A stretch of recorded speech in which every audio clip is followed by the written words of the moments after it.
Изборите на 11 декември можат да ја излечат земјата од политичката криза под услов кампањата да биде фер и изборите да бидат кредибилни, изјави евроамбасадорот во земјава Самуел Жбогар. Според Жбогар, крај на политичката криза ќе се стави доколку новата влада побара итно и целосно спроведување на реформските приоритети, вклучително и подобрувањето на односите меѓу заедниците и спроведувањето на Охридскиот рамковен договор. Парламентот вчера реши да се распишат избори кои ќе се одржат на 11 декември. Овие избори може да ја извлечат земјата од политичката криза под услов кампањата да биде фер и под услов изборите да бидат кредибилни. Но исто така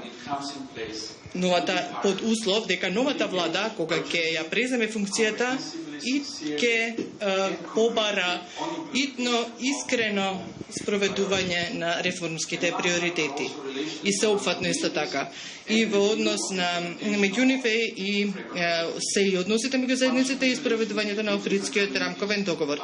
Функционалните односи меѓу етничките заедници се гарант на демократијата и на функционално и прогресивно општество.